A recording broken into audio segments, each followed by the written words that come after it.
Baahubali RRR दो films जिन्होंने सिर्फ बॉक्स ऑफिस रिकॉर्ड्स नहीं तोड़े, इंडियन सिनेमा की डेफिनेशन बदल दी। और उन दोनों फिल्म्स के पीछे एक ही नाम था, SS राजामौली। सालों तक SS राजामौली का नाम सुनते ही ऑडियंस एक चीज एक्सपेक्ट करती थी, वॉर, स्केल, किंग्स, एम्पायर्स और इम्पॉसिबल लगने वाले सिनेमैटिक मूवमेंट्स। लेकिन फिर एक ऐसा प्रोजेक्ट सामने आया जिसने लोगों को कंफ्यूज कर दिया। ना ये एक किंगडम की कहानी लगती है, ना किसी एम्परर की, ना किसी वॉर की, ये कहानी है वाराणसी की।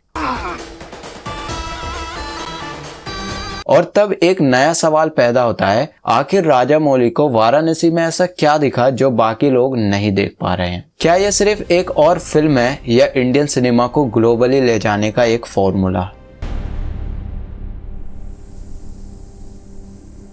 इंडियन सिनेमा में कुछ डायरेक्टर्स फिल्म्स बनाते हैं और कुछ डायरेक्टर्स इवेंट क्रिएट करते हैं। SS राजामौली शायद इनमें से सबसे बड़ा नाम है। बाहुबली, RRR इन फिल्म्स ने सिर्फ रिकॉर्ड्स नहीं बनाए, इन्होंने ऑडियंस की एक्सपेक्टेशंस बदल दी। आज जब भी SS राजामौली किसी प्रोजेक्ट का नाम लेते हैं, ऑडियंस एक चीज एक्सपेक्ट करती है, something massive, something never seen before. लेकिन इंटरेस्टिंग बात यह है, हर बार स्केल का मतलब वॉर नहीं होता, हर बार स्केल का मतलब किंगडम्स नहीं होते, हर बार स्केल का मतलब थाउजेंड्स ऑफ सोल्जर नहीं होते, और कभी कभी सबसे बड़ी कहानियां एक शहर के अंदर छुपी होती हैं, और शायद वाराणसी उनमें से एक है।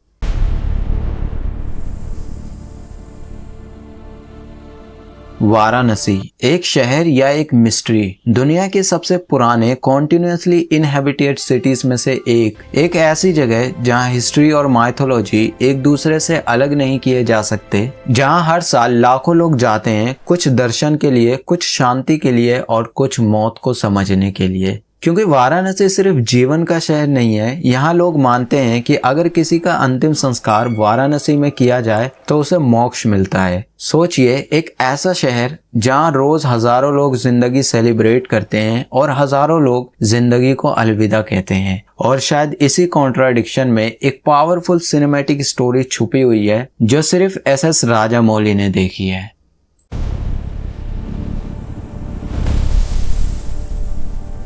आज की डेट में ज्यादातर बड़ी फिल्म्स एक फॉर्मूला फॉलो करती हैं, एक्शन, वायलेंस, रिवेंज या फिर मास मूवमेंट्स। लेकिन वाराणसी शायद एक अलग रास्ता चूज कर रही है, क्योंकि इस फिल्म की सबसे बड़ी स्ट्रेंथ हो सकता है इसके हीरो, बजट या हाई लेवल VFX ना हो, इस फिल्म की सबसे बड़ी स्ट्रेंथ खुद वाराणसी हो। एक सिटी जो खुद एक कैरेक्टर जैसी लगती है, एक सिटी जिसके पास हजारों सालों की स्टोरीज हैं, लेजेंड्स हैं, सीक्रेट्स हैं और अनआंसर्ड क्वेश्चंस हैं। और जब एक सिटी इतनी पावरफुल हो तो उस पर बेस्ड फिल्म सिर्फ फिल्म नहीं रह जाती, वो एक एक्सपीरियंस बन जाती हैं।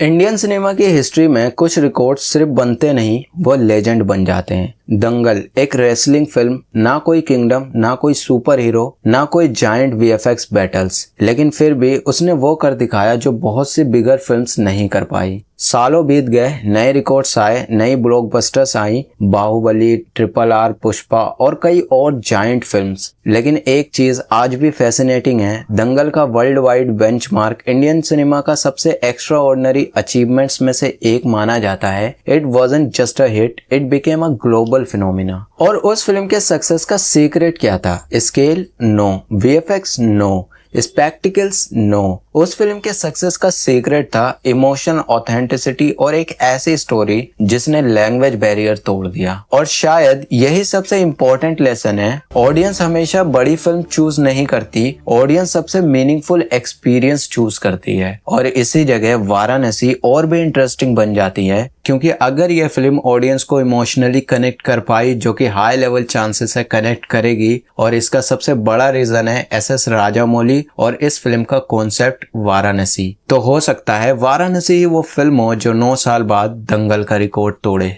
लेकिन शायद वाराणसी की सबसे बड़ी मिस्ट्री इसका बॉक्स ऑफिस नहीं है, इस फिल्म की सबसे बड़ी मिस्ट्री ये है कि SS राजामौली ने इस कहानी को चूज क्यों किया। RRR के बाद वो कोई भी फिल्म बना सकते थे, एक और किंगडम, एक और वॉर, एक और लार्जर देन लाइफ स्पेक्टिकल, लेकिन उन्होंने वाराणसी को ही चूज क्यों किया? एक शहर, एक कल्चर, एक मिस्ट्री और एक ऐसी सिटी जिससे इस देश के कई लोगों की आस्था जुड़ी है। और फिर आते हैं महेश बाबू। सालों से फैंस इन दोनों को एक साथ देखने का इंतजार कर रहे हैं, लेकिन जब ये कोलैबोरेशन फाइनली हुआ तो एसएस राजामौली ने कोई सेफ चॉइस नहीं ली। उन्होंने एक ऐसा प्रोजेक्ट चूज किया जो इंडियन सिनेमा में पहले कभी नहीं देखा गया। और अगर एसएस राजामौली ने इस कहानी में कुछ ऐसा देखा है जो बाकी के डायरेक्टर्स नहीं देख पाए, तो शायद the real mystery is not Varanasi, the real mystery is what SS Rajamouli nose.